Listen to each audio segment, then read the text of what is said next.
चलिए देखिए, हिंदी गद्य संकलन के आधार पर मित्रता नामक पाठ आपको पढ़ाया गया, ममता नामक पाठ पढ़ाया गया।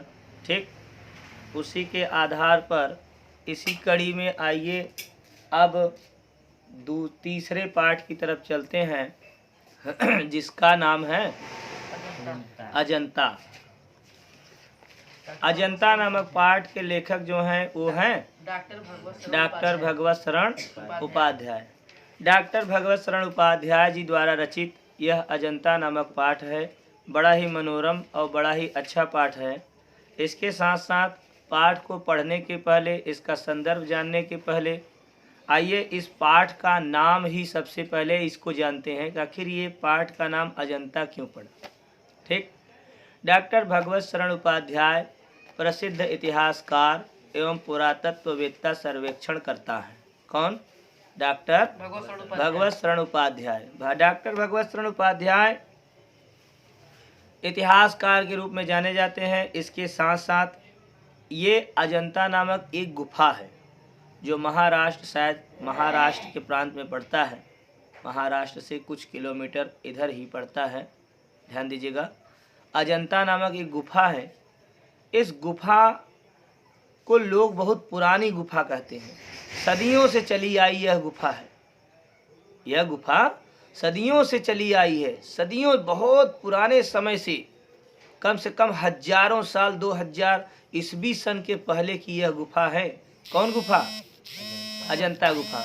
अजंता गुफा क्यों इतनी प्रसिद्ध है? अजंता गुफा क्या है? क्या ये तमाम प्रकार की बातें अजंता नामक पाठ में दर्शाई गई हैं कि अजंता नामक पाठ क्यों इतना महत्वपूर्ण है और इसमें क्या लिखा है, क्या नहीं लिखा है। आइए पाठ की तरफ चलते हैं। डॉक्टर भगवत शरण उपाध्याय जी द्वारा विरचित अजंता नामक पाठ है। सबसे पहले पाठ को पढ़ने के पहले इसका संदर्भ जान लेते हैं। संदर्भ में कैसे लिखा जाएगा? तो संदर्भ आप लिखेंगे प्रस्तुत गद्यांश या प्रस्तुत गद्यावतरण हमारी पाठ्य पुस्तक हिंदी गद्य संकलन में वर्णित अजंता नामक पाठ से लिया गया है, जिसके लेखक डॉक्टर भगवत शरण उपाध्याय जी हैं। क्लियर? अब आइए देखिए, लिखा है कि जिंदगी को मौत के पंजों से मुक्त कर उसे अमर बनाने के लिए आदमी ने पहाड़ काटा है। अंडरलाइन करिए, जिंदगी को मौत के पंजों से मुक्त कर उसे अमर बनाने के लिए आदमी ने पहाड़ काटा है। यहाँ से यहाँ तक देखिए परीक्षा में आता है। ठीक, पहला पैराग्राफ बड़ा ही महत्वपूर्ण है। यह परीक्षा में अधिक से अधिक पूछा गया पैराग्राफ है। आप पढ़ते रहिए, जहाँ से इम्पॉर्टेंट रहेगा पैराग्राफ मैं आपको बताता चलूँगा और आप उसको जो है नोट करते चलिएगा। ठीक, तो पहला पैराग्राफ है कि जिंदगी को मौत के पंजों से मुक्त कर उसे अमर बनाने के लिए आदमी ने पहाड़ काटा है। देखिए, इसका अर्थ बड़ा ही सरल है। लिखा है कि जिंदगी को मौत के पंजों से, जिंदगी मतलब क्या होता है? जीवन। देखिए, कहानी में गढ़ा गया है, लोगों का यह विश्वास है, लोगों का कहना है कि जो व्यक्ति जन्म लिया है उसकी मृत्यु निश्चित है और जो मृत्यु को प्राप्त हुआ है उसका जीवन होना संभव है, निश्चित है। ठीक, लेकिन कुछ ऐसी भी परिपाटियां हैं, कुछ ऐसे भी विचार हैं, कुछ ऐसी भी बातें हैं, बैठ जाओ, जिसके आधार पर यह बताया जा सकता है कि मनुष्य का जीवन बड़ा ही क्षणभंगुर होते हुए भी हम उसे सदियों पार मनुष्य तक आने के लिए, सदियों पार मनुष्यों को बताने के लिए बहुत से कर्तव्य, बहुत सी क्रियाएं करते हैं, जिसके कारण व्यक्ति तो मर जाता है, उसका जीवन खत्म हो जाता है, उसका शरीर नष्ट हो जाता है, लेकिन उसकी कीर्तियाँ, उसकी प्रसिद्धियाँ, उसके मान सम्मान, उसके रहन सहन, उसकी संस्कृति, उसके तौर तरीके, ये तमाम प्रकार की कुछ ऐसी भी बातें हैं जिसके आधार पर मनुष्य मर करके भी अमर हो जाता है। मनुष्य अपने शरीर को त्यागता है, अपनी यश गाथा को नहीं। तो देखिए, एकदम शॉर्टकट में, एकदम सरल भाषा में लिखा गया है कि जिंदगी को मौत के पंजों से मुक्त कर। व्यक्ति मर जाता है, मौत के मुंह में चला जाता है, फिर दोबारा उसे कौन जानता है? नहीं जानता ना। 10 दिन, 15 दिन, 20 दिन, 25 दिन, 1 महीने, 2 महीने, साल, 2 साल, 4 साल, 10 साल तक उसके परिवार वाले उसे याद करते हैं, लेकिन एक दिन ऐसा भी आता है कि वे परिवार वाले ही उसे भूल जाते हैं। भूल जाते हैं ना, ये जग की रीत है। लेकिन मनुष्य ही, जो मनुष्य मनुष्य को भूल रहा है, उन्हीं में से कुछ ऐसे भी मनुष्य थे जिनके मन में यह तमाम प्रकार के प्रश्न उठे कि आगे आने वाली पीढ़ियों तक हम अपने संदेश को कैसे पहुंचाएं, आगे आने वाली पीढ़ियों तक हम अपनी बातों को कैसे रखें कि हम भी कुछ थे, हम कैसे थे, कैसे नहीं थे। ये तमाम प्रकार की बातें। व्यक्ति का जीवन क्षणभंगुर है, कुछ दिन बाद मर जाएगा, लेकिन उसकी यश गाथा चलती ही रहेगी। इसी बात को बताने के लिए देखिए लिखा है कि मौत के पंजों से मुक्त कर उसे अमर बनाने के लिए, जीवन व्यक्ति का अमर हो जाए, ऐसा क्या किया जाए कि मर करके भी व्यक्ति अमर हो जाए। ये तमाम प्रकार की बातें जानने के लिए और लोगों को बताने के लिए आदमी ने पहाड़ काटा। पहाड़ काटा मतलब बहुत महान प्रयत्न किए, बहुत कोशिशें की, बहुत महान प्रयत्न किए। किस तरह इंसान की खूबी, आदमी ने सोचा कि किस तरह इंसान की खूबियों को, खूबी मतलब खासियत, किस तरह इंसान की खासियत को या खूबियों की कहानी सदियों बाद आने वाली पीढ़ियों तक पहुंचाई जाए। इसके लिए आदमी ने कितने ही उपाय सोचे और किए। बात समझ में आ रहा है? आदमी ने सोचा कि हम तो मर जाएंगे कुछ दिन बाद, 100 साल, 80 साल, 70 साल, 60 साल, यही जीने की कला है। उसके बाद मर जाए, हमें कौन जानेगा। आइए कुछ ऐसा कार्य करते हैं, अपनी खूबियों को बढ़ाते हैं, अपनी यश गाथा, अपनी संस्कृति को विरासत के रूप में आगे बढ़ाते हैं, जिसके आधार पर आगे आने वाली कई साल बाद की पीढ़ियां भी हम जैसे मनुष्यों को याद करें। इसके लिए आदमी ने अथक परिश्रम किए, बहुत अधिक मेहनत किए। यही कारण है कि अजंता नामक गुफा का उन्होंने निर्माण किया। आप देखिए आगे क्या लिखा है, बहुत ही सरल लाइनों में लिखा है कि उसने चट्टानों पर अपने संदेश खोदे। चट्टान मतलब पहाड़ों पर उसने अपने संदेश खोदे। ताड़ों से ऊंचे, ताड़ देखिए एक पेड़ होता है जो नारियल की तरह होता है, बहुत लंबा होता है ना। ताड़ों पर ऊंचे ऊंचे, देखिए लिखा है ना, ताड़ों से भी ऊंचे ऊंचे धातुओं के चिकने पत्थर के खंभे खड़े किए। तांबे और पीतल के पत्थरों पर अक्षरों के मोती बिखेरे। अक्षरों के मोती बिखेरे मतलब तांबे के, पीतल के पत्थर पर, सिक्कों पर देखिए अपना नाम लिखते थे पहले, है ना। 10 रुपया, 5 रुपया, 1 रुपया, 2 आना, ये सब लिखने के बाद कौन सा उनका सरकार था ये भी लिखते थे ना, ताकि लोग उन्हें जाने। उसके जीवन मरण की कहानी सदियों के उतार पर सरकती चली गई, चली आ रही है, जो आज हमारी अमानत और विरासत बन गई है। बात समझ में आ रहा है? आए दिन देखिए कहीं न कहीं खुदाई होता है, कहते हैं ताम्र पत्ते निकले, तांबे के सिक्के निकले, सोने के सिक्के निकले, चांदी के सिक्के निकले, और इन सिक्कों पर इस राजा का नाम है। क्यों लिखा गया? इसलिए लिखा गया उस समय का काम भी हो जाए और आगे आने वाली पीढ़ियां भी उन सिक्कों से पहचान ले कि किसकी सल्तनत इस समय चल रही थी। लोगों तक, आगे आने वाली पीढ़ियों तक कैसे अपने संदेश पहुंचाए जाए, ये तमाम प्रकार की बातें लोग सोचते रहे और आगे आने वाली पीढ़ियों के लिए करते रहे, जो आज हमारी अमानत और विरासत बन गई है। समझ में? देखिए लिखा है कि इन्हीं उपायों में एक उपाय पहाड़ काटना भी रहा। इन्हीं उपायों में एक उपाय पहाड़ काटना भी रहा। सारे किन किन उपायों में? कि लोगों तक कैसे अपने संदेश, सदियों बाद आने वाले लोगों तक अपने संदेशों को कैसे पहुंचाया जाए। क्योंकि पहले के ज़माने में यूट्यूब नहीं था ना, गूगल नहीं था ना, इंटरनेट नहीं था, व्हाट्सएप नहीं था, जिसके कारण लोगों तक बातें पहुंचाई जाए। आज देखिए गूगल पे जो चीज़ एक बार अपलोड कर दी जाती है वो पड़ा का पड़ा रहता है, आप कभी भी देख सकते हैं ना।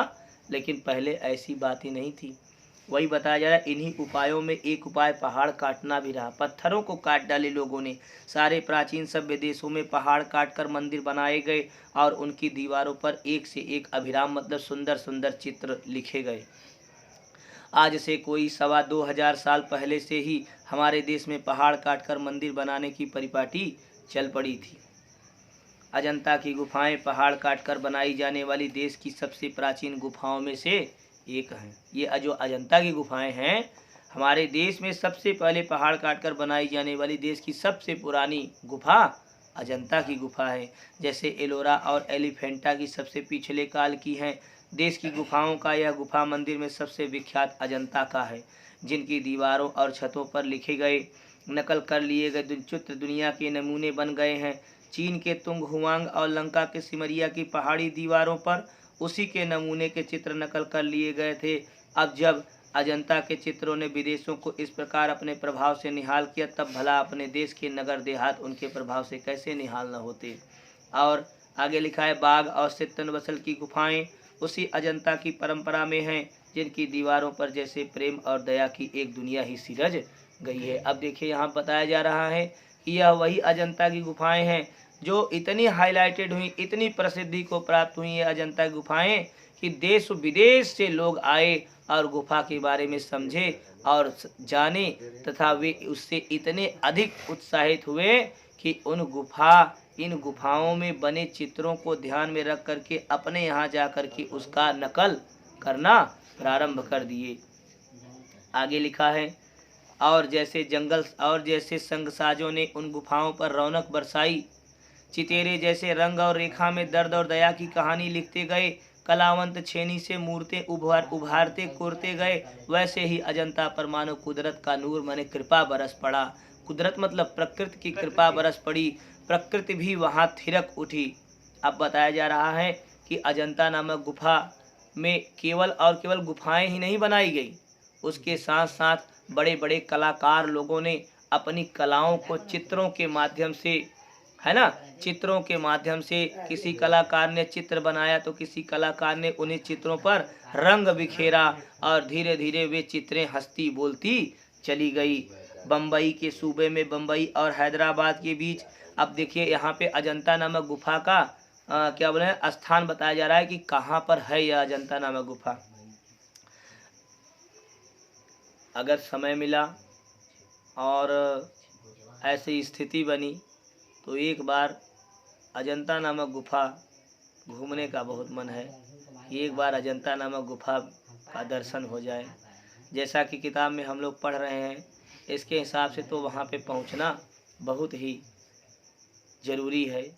समय मिलेगा तो ज़रूर जाया जाएगा एक बार। तो ये है कहाँ अजंता, आइए देखिए, लिखा है कि मुंबई के सूबे में बम्बई और हैदराबाद के बीच विंध्याचल के पूरब पश्चिम दौड़ती पर्वतमालाओं से निचौदे पहाड़ों का एक सिलसिला उत्तर से दक्षिण की ओर चला गया, जिसे सहयाद्रि कहते हैं। अजंता के गुहा मंदिर उसी पहाड़ी जंजीर को सनाथ करते हैं। अजंता गांव से थोड़ी दूर ही पहाड़ों के पैरों में सांप सी लौटती बहादुर नदी कमान सी मुड़ गई है। वही पर्वत का सिलसिला एकाएक अर्धचंद्राकार हो गया है। कोई 250 फुट ऊंचा हरे वनों के बीच मंच की तरह उठते पहाड़ों का यह सिलसिला हमारे पुरखों को भा गया।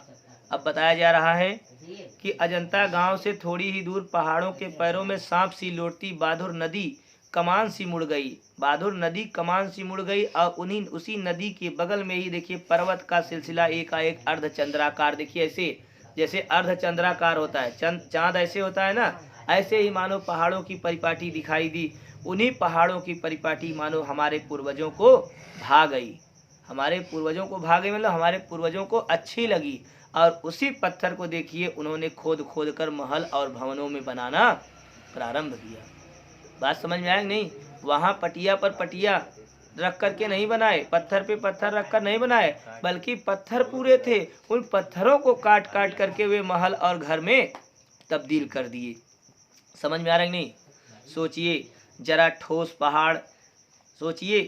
ठोस पहाड़ की चट्टानी छाती और कमजोर इंसान का उन्होंने कैसा मेल किया। इंसान कमजोर था ना पत्थर से, लेकिन फिर भी इंसान ने पत्थर को ही क्या कर दिया, कमजोर बना दिया। तो पर्वत का हिया मतलब होता है, क्या बोलते हैं उसको, हृदय। पर्वत का हृदय दरकता चला गया, माने पिघलता चला गया, और वहाँ एक से एक बरामदे, हाल और मंदिर वे कारीगर बनाते चले गए। किससे? केवल एक छेनी और हथौड़ी से। कितना मेहनत किए होंगे। अब यहाँ से निशान लगा लीजिए, परीक्षा में आता है कि पहले पहाड़ काट कर उसे खोखला कर दिया गया, पहाड़ों को काट करके क्या कर दिया गया, खोखला कर दिया गया। फिर आगे लिखा है, फिर उसमें सुंदर भवन बना लिए गए, जहाँ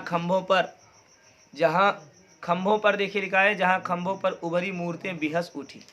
अब जो खंभे बने उन्हीं खंभों पर मूर्तियां बनाए हुए, और मूर्तियों में जब उन्होंने चित्रकारी किया, उसके बाद रंग भरे, तो फिर मानो वे मूर्तियां ऐसी लगती थी मानो हंसती हुई सी प्रतीत हो रही थी। आगे देखिए लिखा है कि भीतर की समूची दीवारें, समूची मतलब पूरी की पूरी भीतर की दीवारें और छतें रगड़ कर चिकनी कर ली गई, और तब उनकी जमीन पर चित्रों की एक दुनिया ही बसा दी गई। पहले पलस्तर लगाकर आचार्यों ने उन पर लहराती रेखाओं में चित्रों की काया सिरज दी, फिर उनके चेले कलावंतों ने उनमें रंग भरकर प्राण फूंक दिए। अब बताया जा रहा है, कलाकार आचार्यों ने पहले तो रेखाएं माने चित्रों के माध्यम से उसको संजोया, और उनके जो चेले थे माने उनके जो शिष्यगण थे, उन्होंने उन्हीं चित्रों में क्या भर दिया, रंग भर दिया, और ऐसे रंग भरे मानो वे चित्रें भी हंसती हुई सी प्रतीत होने लगी। बात समझ में आ रहा है? आगे देखिए लिखा है कि फिर तो दीवारें उमग उठी और पहाड़ पुलकित हो गए, मानो पहाड़ भी हंसते हुए से आनंद भाव में प्रदर्शित होने लगी। अब यहाँ से निशान लगाइएगा, कितना जीव, ये सब पैराग्राफ इंपॉर्टेंट है। इसके पहले पहाड़ काट कर उसे खोखला कर दिया गया, पूरा पैराग्राफ इंपॉर्टेंट था। अब नीचे वाला पैराग्राफ देखिए, यहाँ से परीक्षा में बड़ी तेजी में आता है। यहाँ से कहाँ से, कितना जीवन बरस पड़ा है इन दीवारों पर, जैसे फसाने अजायब का भंडार खुल पड़ा हो, यहीं तक आता है। माने आगे 4 लाइन का व्याख्या, आगे 4 लाइन का पैराग्राफ देगा, लेकिन यहाँ से यहाँ तक अंडरलाइन कर देता है। कहाँ से, कितना जीवन बरस पड़ा है इन दीवारों पर, जैसे फसाने अजायब का भंडार खुल खड़ा हो। आइए इसका अर्थ समझते हैं। बताया जा रहा है कि कितना जीवन बरस पड़ा है इन दीवारों पर। ये जो अजंता गुफा की दीवारें दिखाई दे रही हैं, ये दीवार किसी एक कारीगर ने नहीं बनाया है। कितना जीवन बरस पड़ा है, माने पता नहीं वे कलाकारों के बेटे, फिर उनके बेटे मरते गए, बनाते गए, आते गए, बनाते गए। माने इन अजंता नामक गुफा को बनाने के लिए बहुत से लोगों को जन्म लेना पड़ा। तब वही बताया जा रहा है, देखिए शॉर्टकट में लिखा गया, ऐसे लिखना है, आपको बता देना है कि इस अजंता नामक गुफा की दीवारों को बनाने के लिए एक पीढ़ी नहीं बल्कि कई पीढ़ियों ने अपना योगदान दिया, तब जा करके जैसे फसाने अजायब का भंडार खुल गया हो, मानो आश्चर्य का केवल और केवल भंडार सा दिखाई पड़ रहा हो। अब देखिए, अजंता नामक गुफा में जो चित्रों के माध्यम से कहानियों की परिपाटी गढ़ी गई है, अजंता नामक गुफा में कहीं कुछ लिखा नहीं गया है। ध्यान दीजिएगा, अजंता नामक गुफा में कहीं कुछ भी नहीं लिखा है, केवल और केवल जान लीजिएगा, अजंता नामक गुफा में क्या है, चित्र के माध्यम से बताए जाने का प्रयास किया गया है, चित्र उखेर करके बताने का प्रयास किया गया है। देखिए लिखा है, कहानी से कहानी टकराती चली गई है, और कैसी कहानी, केवल चित्रित करके, केवल चित्र के माध्यम से कहानी बतलाई गई है। बंदरों की कहानी, हाथियों की कहानी, हिरणों की कहानी क्रूरता और भय की, दया और त्याग की। जहाँ बेरहमी है वहाँ दया का भी समुद्र उमड़ पड़ा है, जहाँ पाप है वहीं क्षमा का भी सोता फूट पड़ा है। राजा और कंगले, बिलासी और भिक्षु, नर और नारी, मनुष्य और पशु, सभी कलाकारों के हाथों से सिरजते चले गए। इसका मतलब कलाकारों के हाथों से सिरजते चले गए, माने वहाँ पर सुख दुख वैभव संपदा सब चीज़ें लिखी नहीं बल्कि केवल कलाकारों के हाथों की कठपुतली अर्थात कलाकारों के कलाओं के इसके द्वारा प्रदर्शित चित्र के माध्यम से अजंता नामक गुफा में दिखाए जाने का प्रयास किया गया है। और तो और देखिए आगे क्या लिखा है कि हैवान की हैवानी को इंसान की इंसानियत से कैसे जीता जा सकता है, कोई अजंता नामक गुफा में जाकर के चित्रों के माध्यम से देख सकता है। बुद्ध का जीवन, यहाँ से निशान लगाइएगा, बुद्ध का जीवन 1000 धाराओं में होकर बहता है। जन्म से लेकर निर्वाण तक उनके जीवन की प्रधान घटनाएं कुछ ऐसे लिख दी गई हैं कि आंखें अटक जाती हैं और हटने का नाम नहीं लेती। ध्यान दीजिएगा, अजंता नामक गुफा में भगवान गौतम बुद्ध के बारे में बहुत सी चीज़ें बताई गई हैं चित्रों के माध्यम से। यह हाथ में कमल लिए, यहाँ से भी निशान लगाइए, यह हाथ में कमल लिए हुए बुद्ध खड़े हैं, जैसे छवि छलकी पड़ती है, उभरे नयनों की ज्योत पसरती जा रही है, और यह यशोधरा है, वैसे ही कमल नाल धारण किए त्रिभंग में खड़ी। यशोधरा कौन थी? हाँ, गौतम बुद्ध की पत्नी थी। त्रिभंग में खड़ी, और यह दृश्य महावीर निष्क्रमण का है। गौतम बुद्ध भगवान, इस समय की ऐसी दशा है जब भगवान गौतम बुद्ध संन्यास धारण कर लिए हैं अपनी पुत्री यशोधरा और राहुल को छोड़ करके। यशोधरा और राहुल निद्रा में खोए। गौतम बुद्ध दृढ़ निश्चय पर धड़कते हिया को संभालते हुए, और यह नंद है अपनी पत्नी सुंदरी का भेजा द्वार पर आए बिना भिक्षा के लौटे भाई बुद्ध को लौटाने जो आया था, जिसे भिक्षु बन जाना पड़ा। बार बार वह भागने को होता है पर बार बार पकड़कर संग में लौटा लिया जाता है। ये सब बातें किसके आधार पर बताई गई हैं? चित्र के आधार पर बताइए, कहीं कुछ लिखा उखा नहीं है। आगे देखिए, बड़ा ही गजब का उदाहरण दिया जा रहा है कि उधर फिर वह यशोधरा है बालक राहुल के साथ। कौन यशोधरा? हाँ, भगवान गौतम बुद्ध की पत्नी। और आगे दिखा है बुद्ध आए हैं, देखिए लिखा है कि बालक राहुल के साथ बुद्ध आए हैं, पर बजाय पति की तरह आने की भिखारी की तरह आए हैं। भिक्षा पात्र दहली में चढ़ा देते हैं। यशोधरा क्या दे जब उसका स्वामी ही भिखारी बनकर आया है? क्या न दे डाले? पर है भी क्या उसके पास उसके मुकुटमणि सिद्धार्थ के खो जाने के बाद। अब देखिए यहाँ पर जो कुछ भी बातें हो रही हैं केवल और केवल बताओ एक चित्र के माध्यम से प्रदर्शित किया जा रहा है। कहा जा रहा है भगवान गौतम बुद्ध संन्यास ग्रहण करने के लिए अपने माता पिता, अपनी पत्नी यशोधरा और पुत्र राहुल को त्याग करके वे कहाँ चले गए हैं? वन में चले गए हैं। वन में संन्यास ले लिए हैं। संन्यास धारण करने के बाद 6 वर्षों तक लगातार तपस्या किए। तपस्या करने के पश्चात आज वे भिक्षुक बन गए हैं और बौद्ध मतलब कि बुद्ध हो गए। और सिद्धार्थ से क्या बन गए?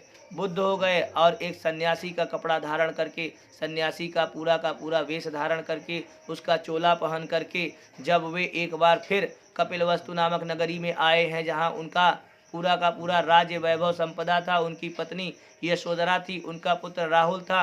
जब वे यशोधरा के पास पहुंचे हैं, ये सब किसके माध्यम से प्रदर्शित किया जा रहा है? चित्र के माध्यम। जब वे अपनी पत्नी यशोधरा के पास पहुंचे हैं संन्यास लेने के बाद, और भिक्षा पात्र मतलब जो जिसमें भीख मांगा जाता है, वो भिक्षा पात्र, वो बर्तन जब अपनी पत्नी के सामने रखते हैं तो वह यशोधरा सोचती है कि मैं अपने पति को क्या दूं? अरे मैं इसे क्या दूं? इसी के वजह से तो मैं आज यहाँ पर टिकी हुई हूँ, इन्हीं का सब कुछ है, मैं क्या दे डालूं? मैं कुछ समझ में नहीं आ रहा है। और अचानक उसे सूझता है, वह अपने पुत्र राहुल को ही दे देती है, और गौतम बुद्ध राहुल को लेकर के चले जाते हैं। ये सब बातें कैसे हो रही हैं? चित्र के माध्यम से। कैसे होगा चित्र? पहले चित्र देखेंगे, यहाँ गौतम बुद्ध तपस्या कर रहे हैं। आगे देखेंगे वे तपस्या से उपरांत आगे बढ़ रहे हैं, संन्यास धारण करने के पश्चात वे आगे कहाँ जा रहे हैं? फिर यशोधरा के पास। ये सब किसके माध्यम से? चित्र के माध्यम से। कहीं भी लिखा नहीं गया है। अब समझ में आया कि नहीं? आगे लिखा है, देखिए कहाँ से बताना है? हाँ, उसका बचा एकमात्र राहुल, यशोधरा उसे भी दे डालती है और उसे वह सरबस की तरह बुद्ध को दे डालती है। अब यहाँ से निशान लगाइए। उधर वह बंदरों का चित्र है। कितना जीवन, कितना सजीव, कितना गतिमान। उधर सरोवर में जल विहार करता हुआ गजराज कमल दंड तोड़ तोड़कर हथिनियों को दे रहा है। वह महलों में प्यालों के दौर चल रहे हैं। उधर वह रानी अपनी जीवन यात्रा समाप्त कर रही है। उसका दम टूटा चला जा रहा है। खाने खिलाने, बसने बसाने, नाचने गाने, कहने सुनने, वन नगर, ऊंच नीच, धनी गरीब के जितने नज़ारे हो सकते हैं, सब आदमी अजंता की गुफा की इन दीवारों को देख सकता है। अब बताया जा रहा है कि इस अजंता नामक गुफा की दीवारों में कहीं हंसने हंसाने का कार्यक्रम चल रहा है, कहीं खेलने खिलाने का, कहीं कहने सुनने, कहीं वन नगर, ऊंच नीच, धनी गरीब, सबके चित्र वहाँ पर बनाए गए हैं। उधर बंदर इधर उधर, इस डाली से उस डाली, उस डाली से उस डाली दौड़ भाग कर रहे हैं। हाथी पानी पीने जाता है तो पहले हाथी पानी नहीं पीता, अपने सूंड की सफाई करता है। सूंड में पानी भर भर करके वह हथनियों की तरफ मानो फव्वारा मार रहा है। ये तमाम प्रकार की बातें केवल और केवल चित्र के माध्यम से प्रदर्शित की जा रही है। कहाँ? अजंता नामक गुफा में। आइए आगे देखते हैं। लिखा है कि बुद्ध के इस जन्म की घटनाएं तो चित्र कथाओं में हैं ही, उनके पिछले जन्मों की कथाओं का भी इसमें चित्रण हुआ है। पिछले जन्म की ये कथाएं जातक कहलाती हैं। अब देखिए, भगवान गौतम बुद्ध के पिछले जन्म की कथाओं को क्या कहा जाता है? जातक कहा जाता है। और जातकों की संख्या कितनी है? 555 है। इनका संग्रह जातक नाम से प्रसिद्ध है, जिनका बौद्ध में बड़ा मान है, बौद्ध धर्म में जिनका बहुत बड़ा मान है। किसका? गौतम बुद्ध का। जातक कथा का। ठीक, आगे देखिए लिखा है, इन्हीं जातक कथाओं में से इन्हीं जातक कथाओं में से अनेक अजंता के चित्रों के विस्तार के साथ लिख दी गई हैं।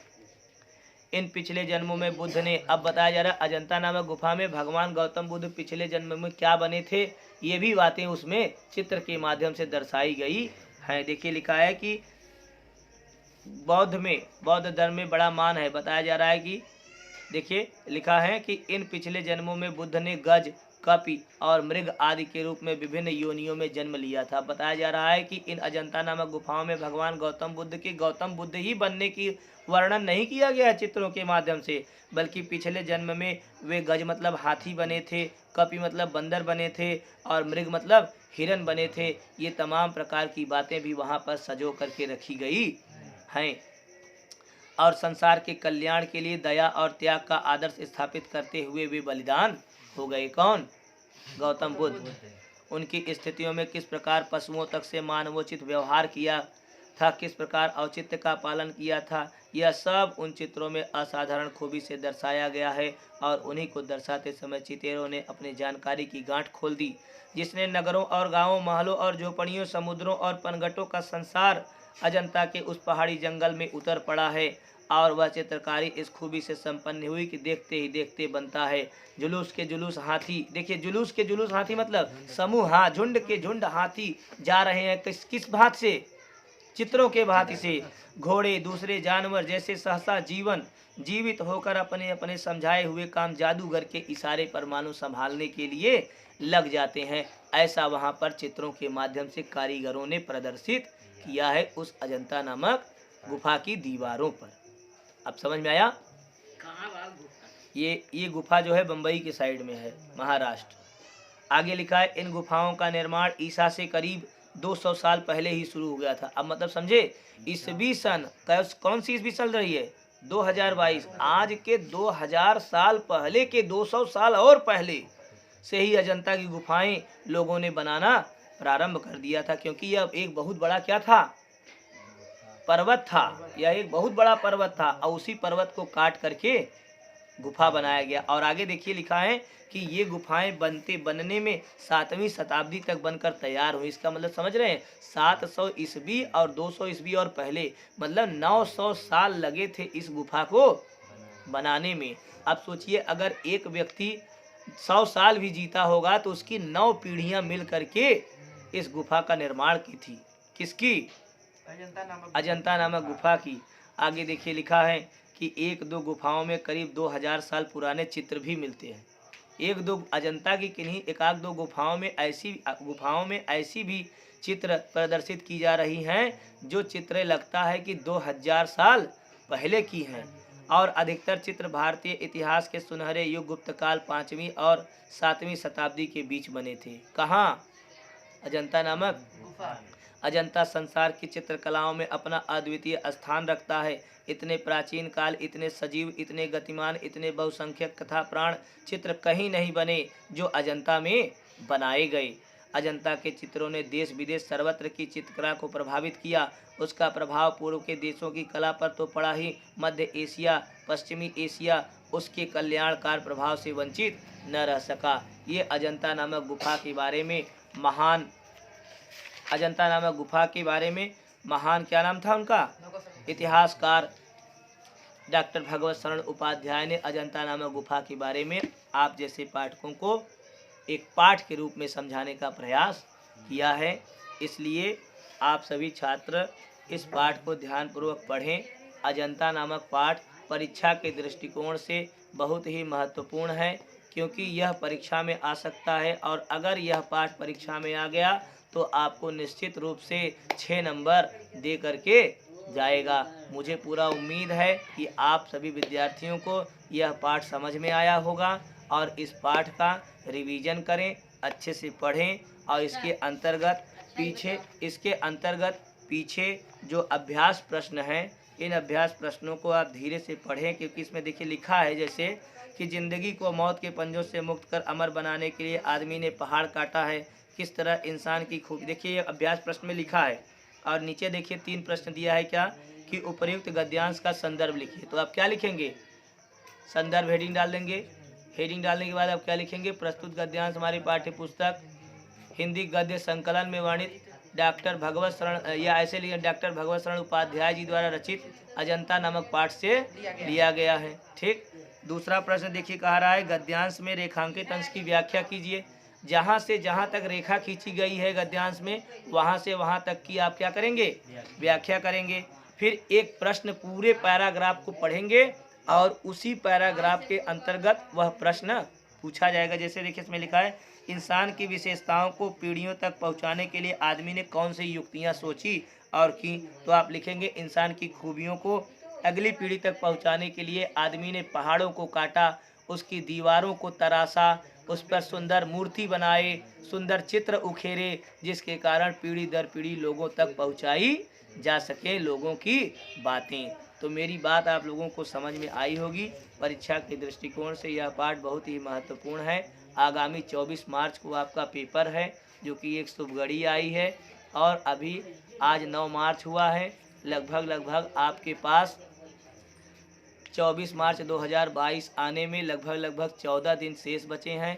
इस अजंता नामक पाठ को आप ध्यानपूर्वक पढ़ें। इसके अभ्यास प्रश्न में जा कर के हर एक जो है पैराग्राफ का 3-3 प्रश्न दिया है, उसको अच्छी तरह से पाठ के माध्यम से पढ़ने का प्रयास करें और परीक्षा में 100% नंबर पाएं।